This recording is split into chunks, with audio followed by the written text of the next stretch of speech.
Shalom, saudaraku yang dikasihi Tuhan Yesus Kristus. Sukacita sekali tanggal 22 Mei tahun 2022 kita bertemu di dalam persekutuan firman Tuhan. Saya akan sampaikan satu rahasia firman yang begitu penting untuk saudara ketahui, yaitu mengenai kunci maut dan kerajaan maut. Saudara, di dalam kitab Wahyu sering ditulis tentang kerajaan maut. Saudaraku, bahkan tokoh-tokohnya itu, saudaraku, Wahyu pasal 6 ayat 7 sampai dengan 8 itu disebut juga maut, penunggang kuda kelabu itu, saudaraku. Kemudian maut dan kerajaan maut mengikutinya. Kemudian di Wahyu pasal yang ke 9, saudaraku, kalau saudara membaca di sana juga bahwa nanti ada yang memegang anak kunci lubang jurang maut, saudaraku. Kemudian di Wahyu pasal 20 juga ada malaikat yang diberi anak kunci lubang jurang maut. Itu diperoleh dari mana, saudaraku? Itu diperoleh dari Tuhan yang sudah menang, dan kepada Tuhan diberikan segala kunci maut dan kerajaan maut. Ini artinya apa, toh, saudaraku? Ini kok sepertinya mengerikan banget gitu, saudaraku, tentang maut dan kerajaan maut, saudaraku. Saudara, Tuhan Yesus itu merupakan pemegang dan berkuasa penuh atas surga dan malaikat-malaikat kudus. Ini yang pertama harus kita ketahui. Tuhan Yesus Kristus itu pemenang dan pewaris berkuasa penuh atas surga dan malaikat-malaikat kudus. Ini yang pertama. Selain itu, Tuhan Yesus itu, saudaraku, jadi juga bukan cuma penguasa surga saja, saudaraku. Sekaligus dia juga berkuasa penuh atas maut dan seluruh kerajaan maut. Oleh karena itu Tuhan Yesus Kristus sudah dahsyat, saudaraku, yang dipercaya untuk datang di akhir zaman itu Tuhan Yesus Kristus. Karena dia yang berkuasa baik surga, malaikat-malaikat kudus maupun alam maut beserta dengan kerajaan maut. Saudara, kemudian penghuni surga itu siapa saja, saudaraku, yang saat ini sudah terjadi, saudaraku, yang disebut surga, padahal itu belum surga yang sesungguhnya, baru surga kecil. Surga sesungguhnya itu nanti langit baru dan bumi baru, Yerusalem baru di Wahyu pasal yang ke-21. Sekarang belum, saudaraku. Siapa penghuni surga itu? Itu adalah para malaikat dan orang-orang kudus yang sudah mati saat ini. Orang-orang kudus yang sudah mati saat ini, mereka belum berada di surga yang kekal. Mereka masih berada di satu tempat yang namanya paradisa atau surga kecil. Karena surga kekal itu nanti namanya Yerusalem baru yang turun, saudaraku, seperti mempelai wanita yang berdandan untuk mempelai prianya di Wahyu pasal 21. Itu nanti baru surga samawi, surga yang kekal. Nah, saudaraku, saat ini orang-orang kudus yang mati di dalam kebenaran, mereka ada dalam satu tempat yang namanya paradisa. Saudaraku, ini perlu saudara ketahui, menjadi pengetahuan saudara, supaya saudara itu ngerti alur dari kemana jiwa-jiwa manusia sesudah manusia itu tidak ada atau mati, saudaraku, baik orang-orang yang benar ataupun orang-orang yang tidak benar. Saudaraku, jadi penghuni surga ini pertama adalah para malaikat, kemudian dan juga orang-orang kudus yang sudah mati saat ini. Orang-orang kudus itu, saudaraku, yang mati saat ini, mereka belum berada di surga yang kekal, tetapi mereka berada di satu tempat yang namanya paradisa. Saudaraku, mereka belum berada di langit baru dan bumi baru, karena langit baru dan bumi baru itu munculnya nanti di Wahyu pasal yang ke-21 setelah pengadilan tahta putih. Saudaraku, saudara yang dikasih Tuhan, kemudian kalau penghuni surga itu sudah saya terangkan, ini penghuni alam maut dan kerajaan maut itu siapa?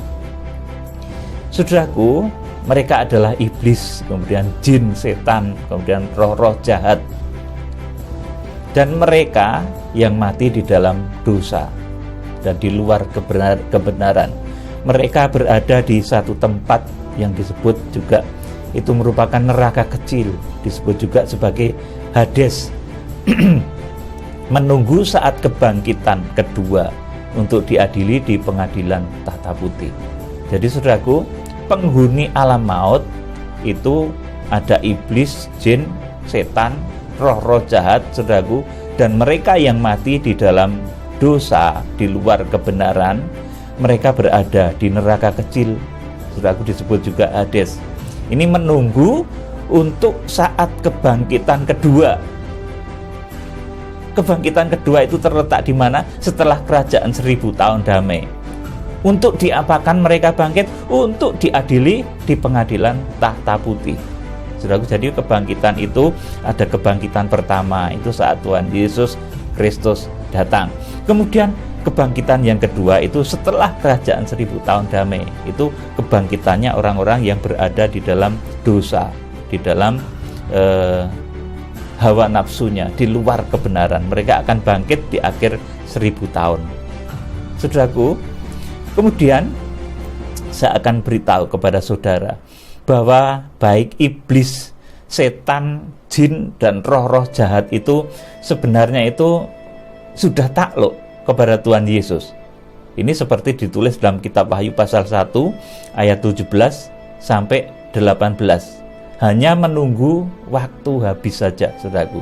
Jadi ada waktu yang memang diberikan oleh Tuhan untuk iblis itu berkelana, untuk iblis itu merajalela, itu memang diberi waktu.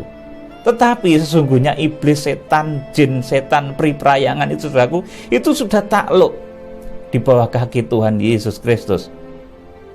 Saudaraku, waktunya habis. Saudaraku, itu nanti kapan, saudaraku? Ketika iblis itu waktu untuk berkelana, untuk merajalela di bumi ini habis, saudaraku, yaitu nanti ketika lahir anak laki-laki di Wahyu pasal 12 ayat yang ke-5, kemudian ayat yang ke-7 dan ke-8 itu akibat lahirnya anak laki-laki itu surga dibersihkan, saudaraku.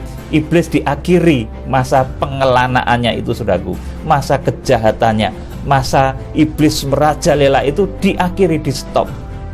Saudaraku yang dikasih Tuhan, jadi iblis itu diberi waktu oleh Tuhan sampai dengan nanti lahirnya anak laki-laki di Wahyu pasal 12 ayat yang ke-5. Kemudian Wahyu pasal 12 ayat 12 dikatakan iblis itu bahkan tahu nanti kalau begitu anak laki-laki itu lahir, gereja yang sempurna itu dilahirkan. Saudaraku, gereja yang sempurna mencapai ruang Maha Kudus itu terbentuk dan dilahirkan gereja Tuhan di akhir zaman. Maka iblis tahu bahwa waktunya sudah dekat. Saudaraku, ayo sekarang kita akan membaca Wahyu pasal 1 ayat yang ke-17 sampai 18.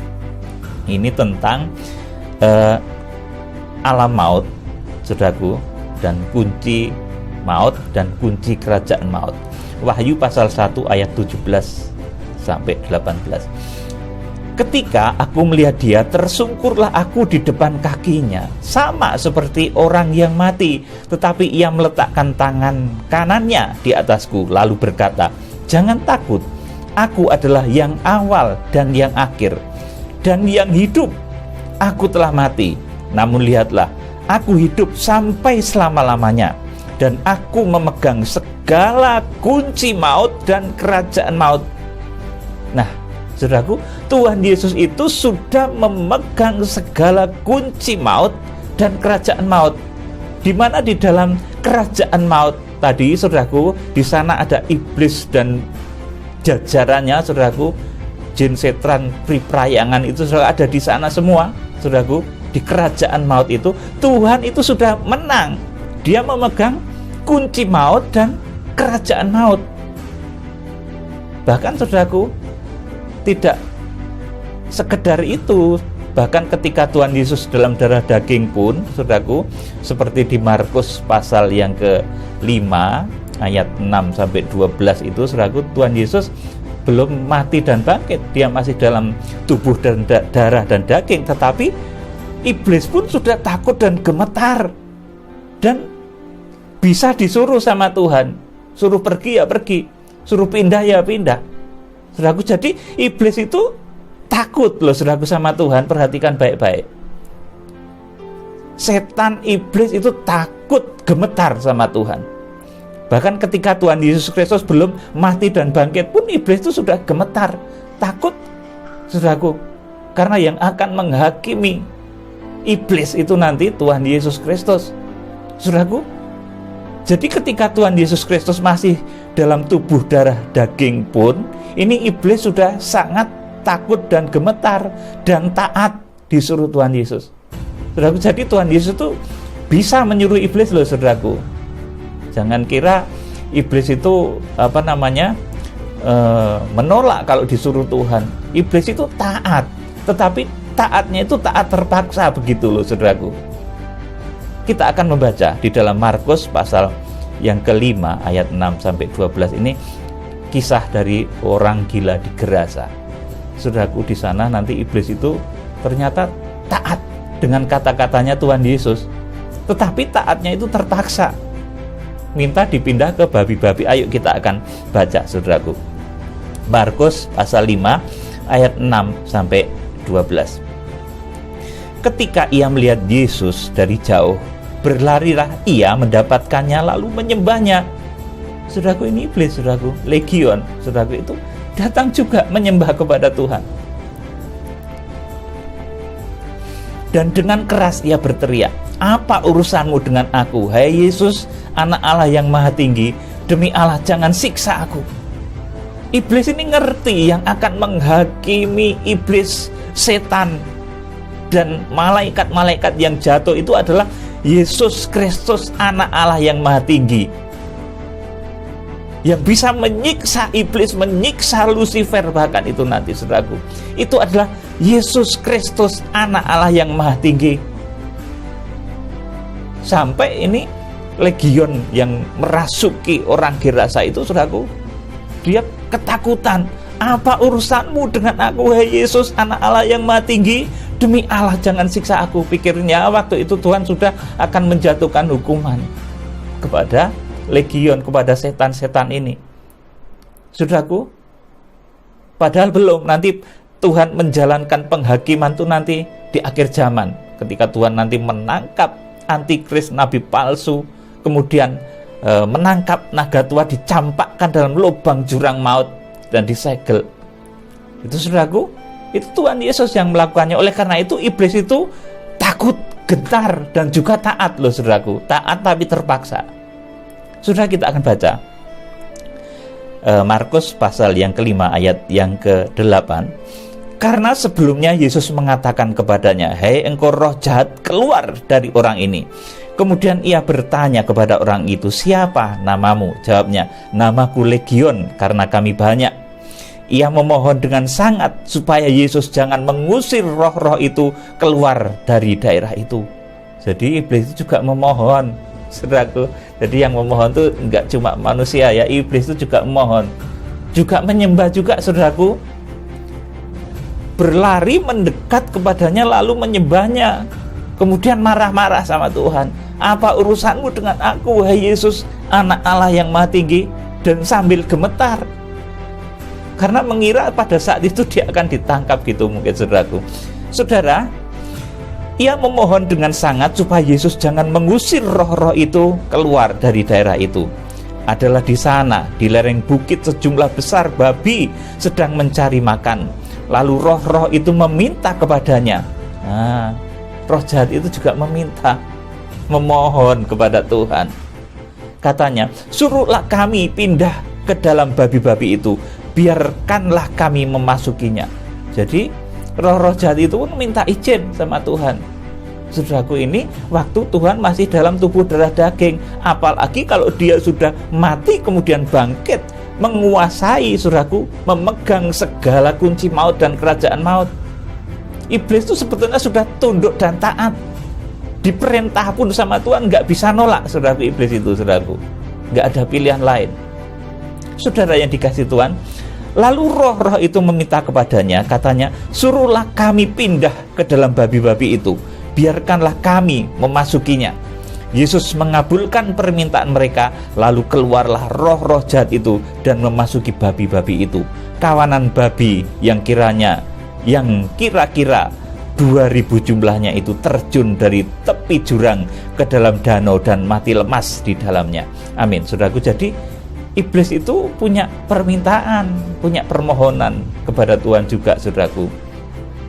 Lalu roh-roh itu meminta kepadanya, katanya, suruhlah kami pindah ke dalam babi-babi itu. Ini senada dengan iblis ketika menghadap Tuhan, ketika ada di namanya Dewan Musyawarah Tuhan waktu itu, saudaraku.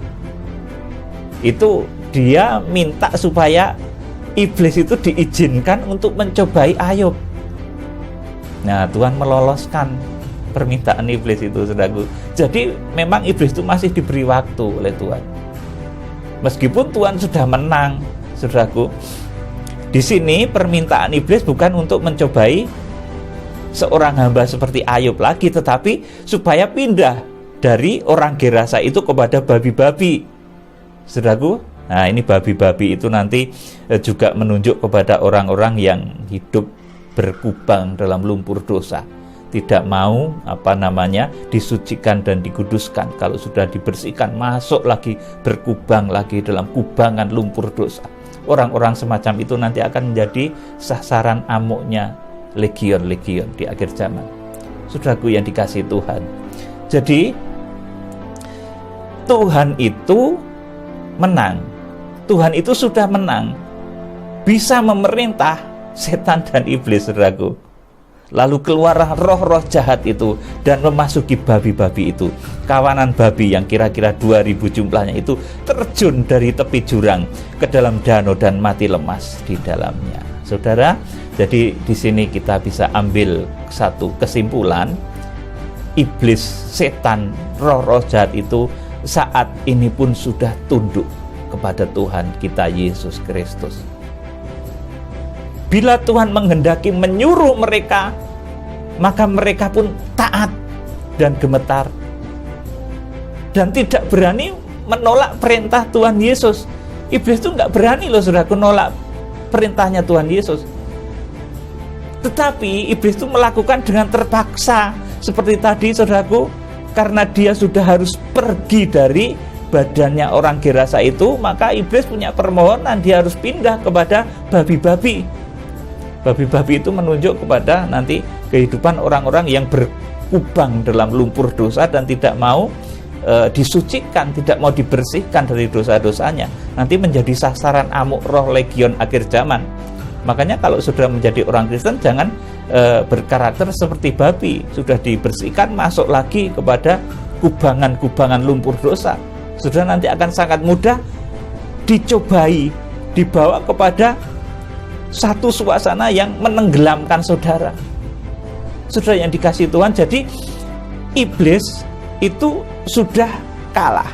Bahkan iblis itu juga kalau disuruh Tuhan itu taat, tapi taatnya itu terpaksa. Seperti ketika iblis yang merasuk orang di Gerasa itu karena terpaksa dia akhirnya pergi dari orang Gerasa itu, kemudian memasuki babi-babi itu, saudaraku, karena terpaksa. Jadi iblis itu taat kepada Tuhan. Iblis itu juga takut kepada Tuhan. Tetapi takut dan taatnya itu, saudaraku, oleh karena pelanggaran Lucifer sejak awal, saudaraku, maka kemudian, saudaraku, iblis itu kalau melakukan apa yang dikatakan oleh Tuhan itu, saudaraku, dilakukan dengan keterpaksaan. Jadi bila Tuhan menghendaki menyuruh, mereka pun melakukan apa saja. Itu mereka taat. Iblis itu nggak bisa nolak kalau disuruh Tuhan. Saudaraku, ini yang harus saudara ketahui. Iblis itu kalau disuruh Tuhan, dia nggak bisa nolak juga. Tidak berani menolak perintah Tuhan yang memegang kunci maut dan segala kunci kerajaan maut. Lah, kuncinya sudah Tuhan yang pegang, saudaraku. Mau disiksa, mau diapakan, itu sudah Tuhan yang pegang. Oleh karena itu iblis itu sangat takut pada Tuhan Yesus. Disuruh apapun kalau Tuhan mau, iblis itu mau, saudaraku. Tetapi kalau dia melakukan perintah Tuhan itu karena terpaksa. Seperti ketika iblis-iblis itu harus keluar dari tubuh orang Gerasa itu kepada babi-babi itu karena terpaksa. Saudara, kalau menjadi orang Kristen, jangan menjadi orang yang melakukan segala sesuatu untuk Tuhan itu karena terpaksa. Aku berkorban itu karena terpaksa, saudaraku. Seperti itu, wah itu parah, saudaraku. Aku melakukan itu karena terpaksa. Saudara, jangan seperti itu ya, saudaraku. Iblis itu melakukan segala sesuatu, bahkan taat dengan perintah Tuhan Yesus.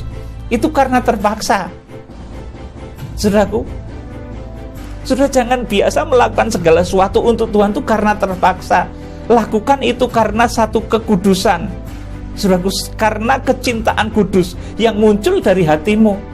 Kalau sudah menopang kegerakan, sudah melakukan apa saja. Tadi ada yang telepon saya mau menyanyikan lagu-lagu saya, katanya, saudaraku. Oh ya, puji Tuhan, bagus, saudaraku. Sudah menopang kegerakan lewat suaramu yang merdu, lewat apa yang kau mampu, lewat segala sesuatu yang ada dalam potensi dirimu. Itu jangan saudara lakukan karena saudara ini terpaksa, tapi lakukan itu karena kecintaan saudara kepada Tuhan. Maka saudara akan memiliki kadar seperti malaikat-malaikat kudus. Akan tetapi kalau saudara itu melakukan segala sesuatu, Tuhan memerintah, saudara terpaksa, saudaraku, itu menjadi rendah nilai ketaatan saudara-saudara. Tidak taat seperti itu karena terpaksa. Aku kepaksa. Nah, aku tuh kepaksa ya, aku tuh mau sama dia itu terpaksa, misalnya kayak gitu, saudaraku. Itu bukan sesuatu yang baik, itu sesuatu yang datangnya dari kuasa kegelapan, saudaraku. Jadi bila Tuhan menghendaki, ini sebenarnya saudaraku, Tuhan itu menyuruh apapun kepada iblis itu mereka taat loh, saudaraku, dan mereka gemetar, tidak berani menolak perintah Tuhan Yesus, tetapi mereka taat dengan terpaksa. Seperti roh legion yang memohon supaya masuk ke 2000 ekor babi, itu taat tapi terpaksa, itu iblis, saudaraku. Menyembah tetapi sambil marah, itu iblis, saudaraku. Saudara sembahyang sambil marah, saudara sedang dirasuk roh iblis, saudaraku, roh legion itu. Sembahyang, ayo kita sembahyang sambil marah, gitu. Itu roh legion yang sedang merasuk di dalam diri jemaat-jemaat Tuhan di akhir zaman. Harus disingkirkan itu, saudara. Kalau saudara ingin memiliki hati mempelai atau bahkan menjadi hati anak laki-laki yang dahsyat itu, saudaraku, Wahyu pasal 12 ayat yang kelima. Nah, itulah, saudaraku, bedanya iblis dan malaikat kudus. Kalau malaikat kudus itu melayani, mengerjakan sesuatu itu bukan karena terpaksa, tapi karena kasih Tuhan. Makanya dalam lagu saya ciptakan, kalau aku bisa melakukan segala sesuatu, kalau aku bisa melayani Tuhan, aku mengerjakan segala sesuatu, itu karena kasih-Mu, Tuhan. Ada hal-hal yang saya itu nggak mampu. Kalau saya bisa melakukannya, itu Tuhan. Saudaraku, makanya tidak ada sedetik pun waktu untuk saya itu menyombongkan diri, saudaraku. Karena saya mengerti, sadar betul bahwa yang melakukan semuanya, membuat berhasil, saudaraku, di dalam pelayanan, saudaraku, kegerakan Kitab Wahyu bisa didengar seluruh penjuru bumi. Itu kalau bisa dilakukan itu bukan saya pinter loh, saudaraku. Bukan karena saya ini hebat. Saya bahkan ketika Tuhan menyatakan diri pada saya bilang, saya itu kalau ngomong nggak begitu lancar, suara saya itu nggak indah. Saudara, kalau direkam itu nggak begitu merdu suara saya ini, agak cempreng begitu, saudaraku. Agak gagap juga kadang, saudaraku, tidak lancar, indah, wah mulus gitu, enggak. Saya itu sedikit kadang ada gagap kalau saudara bisa menangkap kata-kata saya. Saudaraku, jadi itulah bedanya antara iblis dan malaikat kudus. Kalau malaikat kudus itu melayani Tuhan bukan karena terpaksa, tetapi karena kasih. Ini hendaknya saudara contoh dalam hidup saudara, dalam melayani Tuhan, dan di dalam mengiring kegerakan Kitab Wahyu. Kalau saudara melakukan segala sesuatu, saudara persembahan, saudara menopang dalam puji-pujian, saudara menopang di dalam apa saja menurut talenta saudara, itu saudara lakukan jangan karena terpaksa, tetapi karena saudara itu mencintai Tuhan, mencintai kegerakan, saudaraku. Karena kasih Tuhan, karena kasih-Mu Tuhan, ku lakukan semuanya. Itu lagu saya, saudaraku, kegerakan kuda putih. Sudah yang dikasih Tuhan, kemudian saya akan lanjutkan. Ini di akhir zaman, dalam kuasanya sebagai pemegang segala kunci maut dan kerajaan maut, itu Tuhan berhak memerintah maut dan kerajaan maut, atau kalau dalam bahasa Alkitabnya disebut sebagai Thanatos dan Hades. Itu untuk melakukan apapun yang Tuhan mau. Termasuk di dalam Wahyu pasal yang ke-6 ayat yang ke-7 sampai 8. Tuhan itu menyuruh Thanatos dan Hades untuk membunuh 1/4 penduduk bumi dalam satu perang yang besar yang terjadi menjelang akhir zaman. Saudara yang dikasihi Tuhan Yesus Kristus. Nah, namanya iblis, saudaraku. Iblis itu disuruh, enggak disuruh pun sudah pekerjaannya tiap hari itu bikin masalah, bikin bencana, berkelahi, berzina, bertengkar. Iblis itu tiap hari pekerjaannya sudah gitu. Tidak disuruh pun dia itu rajin bekerja. Bekerja apa, saudaraku? Bekerja melakukan hal-hal yang buruk, saudaraku. Mencuri, berzina, saudaraku. Perang, saudaraku. Itu pekerjaannya iblis, saudaraku. Iblis itu nggak disuruh pun senang, saudaraku. Apalagi nanti kalau di dalam Wahyu pasal yang ke-6 ayat yang ke-7 sampai 8 itu dipercaya oleh Tuhan. Hades dan Thanatos dan Hades itu dipercaya untuk melakukan satu penghukuman kepada bumi, saudaraku. Itu bukan berarti yang menjadi pelaku dari kegerakan kuda kelabu itu nanti maut, tidak, saudaraku. Itu hamba Tuhan yang diberi oleh Tuhan, karena Tuhan yang sudah memegang banyak kunci, segala macam kunci maut dan kerajaan maut. Nah, ini kepada tokoh ini, saudaraku, dipinjamkan kunci lubang jurang maut, saudaraku. Akhirnya dia bisa memerintah Hades dan Thanatos itu, kerajaan maut, saudaraku, itu bisa diperintah, saudaraku. Jadi ini luar biasa sekali, saudaraku, satu rahasia yang begitu dalam. Seperti halnya ketika iblis, setan yang merasuk orang di Gerasa itu, saudaraku, itu bisa diperintah oleh Tuhan dan mereka tidak membantah, mereka taat, saudaraku. Itu, saudaraku, ya namanya itu iblis, saudaraku. Iblis itu pekerjaannya sudah yang buruk-buruk, mencuri, berzina, kemudian menipu, perang, kemudian sukanya itu melakukan hal-hal buruk, saudaraku. Apalagi kalau disuruh, saudaraku, dipercaya untuk melakukan hal-hal buruk, saudaraku, ya senang tentunya, saudaraku. Tetapi itu digerakkan oleh Tuhan yang memegang kunci maut dan kerajaan maut. Itulah sebabnya penunggang kuda kelabu itu namanya disebut maut, saudaraku. Sudah bisa baca di dalam Wahyu pasal 6 ayat 7 sampai 8. Ya, jadi namanya juga itu iblis dan setan. Kalau disuruh melakukan pekerjaan yang jahat, yang najis, yang keji, itu senang dia berpesta, saudaraku. Tapi iblis itu nggak bisa kalau disuruh untuk berbuat baik itu, saudaraku. Nah, itu susah, saudaraku. Ya kalau yang nyuruh Tuhan mau juga, saudaraku. Iblis itu mau. Tuhan itu nyuruh apa saja itu kepada siapapun pasti mau, saudaraku. Iblis itu taat, saudaraku, tapi terpaksa, saudaraku. Iblis yang meninggalkan tubuhnya orang Gerasa itu, saudaraku, itu kan satu perbuatan baik sebetulnya, menyelamatkan satu orang Gerasa itu, saudaraku. Nah, iblis disuruh untuk meninggalkan orang itu pun mau, saudaraku. Iblis nggak nolak loh, saudaraku. Nah, saudara, di sini kita bisa belajar bahwa kalau kita melayani Tuhan, kita melakukan segala sesuatu, itu jangan karena terpaksa. Iblis itu melakukan perintah Tuhan tapi terpaksa banget. Ya wis, karena aku nggak bisa berada di tubuhnya orang Gerasa itu, aku melampiaskannya kepada babi, saudaraku. Itu iblis terpaksa seperti itu, saudara yang dikasih Tuhan. Jadi kalau saudara membaca dalam kitab Wahyu pasal 6 ayat 7 sampai 8, itu penghukuman meterai yang keempat, saudaraku. Nanti itu pelakunya yang menjadi eksekutornya salah satu bintang yang digenggam di tangan kanan Tuhan Yesus Kristus. Itu memiliki, saudaraku, diberi oleh Tuhan itu kunci untuk menggerakkan alam maut, saudaraku, sehingga alam maut dan kerajaan maut itu akan melakukan sesuatu yang dahsyat di muka bumi ini, sehingga 1/4 penduduk bumi mati, saudaraku. Ayo kita akan membaca Wahyu pasal yang ke-6 ayat yang ke-7 dan 8. Dan ketika anak domba itu membuka meterai yang keempat, aku mendengar suara makhluk yang keempat berkata, mari.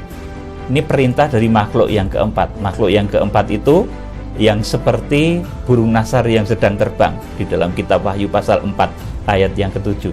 Makhluk yang mukanya seperti burung nasar yang sedang terbang itu menggambarkan perintah Tuhan Yesus Kristus sebagai anak Allah.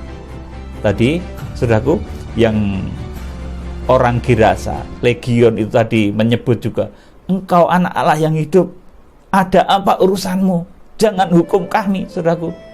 Ya, jadi dari perintah dia itu, saudaraku, yang dulu, saudaraku, ditakuti oleh roh legion yang merasuk orang Girasa itu, saudaraku, itu perintahnya dari Tuhan yang tampil sebagai anak Allah yang maha tinggi. Makanya, saudaraku, apa yang ada di alam maut, di sini dikatakan, dan aku melihat sesungguhnya ada seekor kuda hijau kuning dan orang yang menungganginya bernama Maut atau Thanatos, dan kerajaan maut, ini Hades, mengikutinya, dan kepada mereka diberikan kuasa atas 1/4 dari bumi untuk membunuh dengan pedang dan dengan kelaparan dan sampar dan dengan binatang-binatang buas yang di bumi.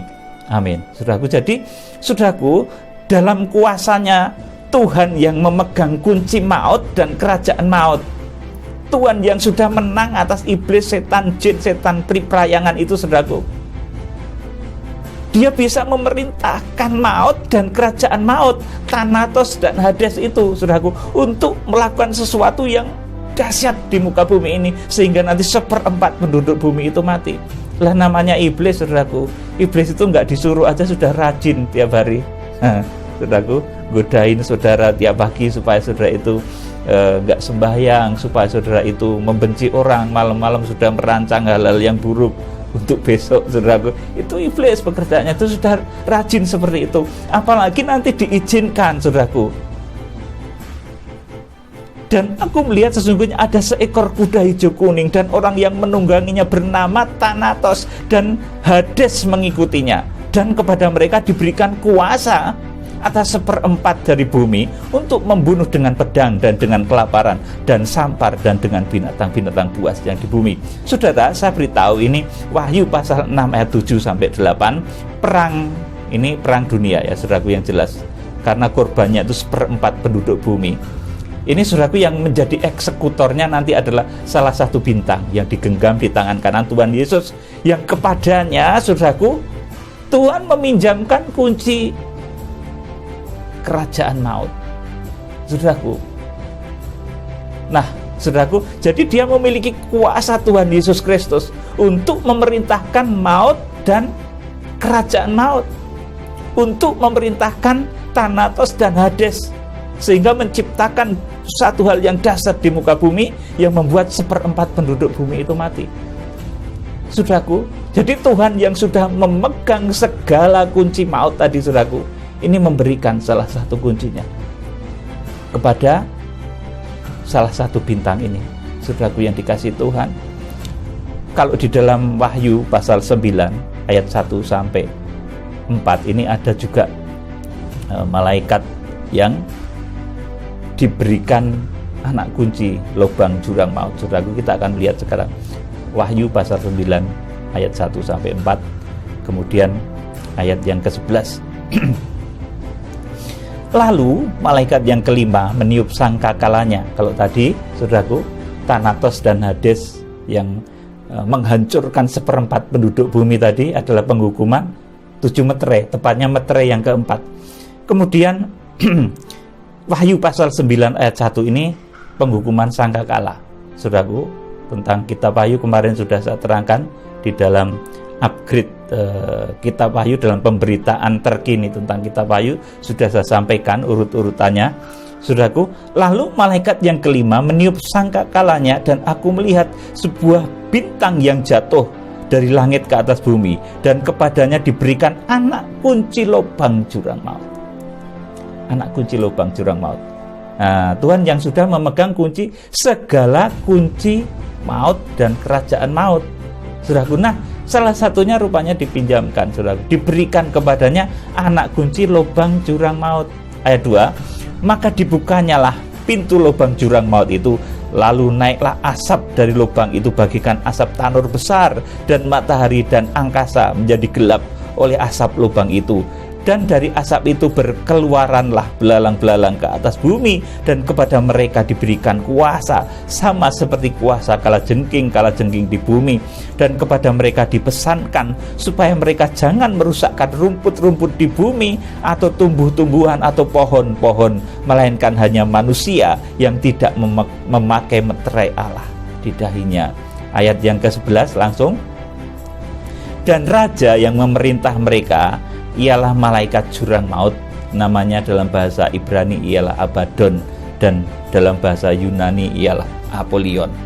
Abaddon itu artinya satu tempat untuk pembinasaan, saudaraku, tempat pembantaian, saudara. Kemudian Apollyon itu artinya penghancur, saudaraku. Jadi nanti malaikat yang merupakan pembinasa dan penghancur itu, saudaraku, yang dikeluarkan dari jurang maut, yang memegang kunci kan Tuhan Yesus, dipinjamkan kepada tentunya tokoh-tokoh pelaksana dari kegerakan kitab Wahyu ini yang disebut 7 bintang. Salah satunya itu nanti memegang itu, saudaraku, sehingga bisa mengeluarkan ini, saudaraku, malaikat jurang maut yang dalam bahasa Ibrani yang disebut Abaddon dan Apollyon ini, saudaraku.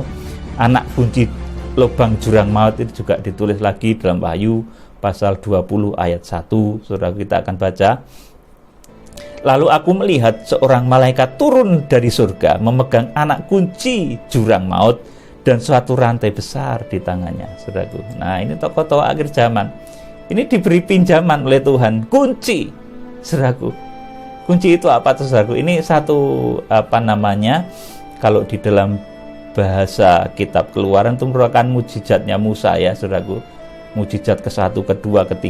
Jadi merupakan satu rahasia yang dipercayakan oleh Tuhan kepada tokoh-tokoh, pada pelaku-pelaku dari kegerakan kitab Wahyu. Jadi, lalu aku melihat seorang malaikat turun dari surga memegang anak kunci jurang maut dan suatu rantai besar di tangannya. Kemudian 2 Petrus pasal 2 ayat 4 untuk menunjang saja ini. Sebab jikalau Allah tidak menyayangkan malaikat-malaikat yang berbuat dosa, tetapi melemparkan mereka ke dalam neraka, dan dengan demikian menyerahkan ke dalam gua-gua yang gelap untuk menyimpan mereka sampai hari penghakiman. Jadi malaikat-malaikat yang jatuh, jin, setan, peri-perayangan itu, saudaraku, mereka disimpan di dalam gua-gua, saudaraku, di alam maut namanya, saudaraku. Dan itu bisa diperintah Tuhan loh, saudaraku, kalau Tuhan mau, saudaraku. Dan nanti ini akan banyak dilakukan Tuhan di akhir zaman, saudaraku. Yudas pasal 1 ayat 6. Dan bahwa ia menahan malaikat-malaikat yang tidak taat pada batas-batas kekuasaan mereka, tetapi yang meninggalkan tempat kediaman mereka dengan belenggu, abadi di dalam dunia kekelaman sampai penghakiman pada hari besar. Ya, ini hari besar anak domba, saudaraku, saat kedatangan Tuhan Yesus Kristus. Dia yang memegang segala kunci maut dan kerajaan maut. Jadi yang saya tekankan saat ini, bahwa Tuhan Yesus itu, dia itu sudah menang sama iblis. Bahkan iblis itu kalau diperintah pun sebetulnya taat, tapi taatnya itu terpaksa. Seperti tadi, saudaraku, roh legion yang merasuk orang Gerasa itu berpindah karena terpaksa.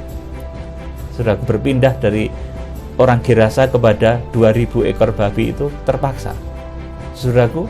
Jadi iblis itu taat juga sama apa yang dikatakan Tuhan, nggak berani bantah, karena kalau dibantah bisa dihukum sama Tuhan. Tuhan memiliki kuncinya, kunci maut, dan segala kunci kerajaan maut itu Tuhan yang pegang.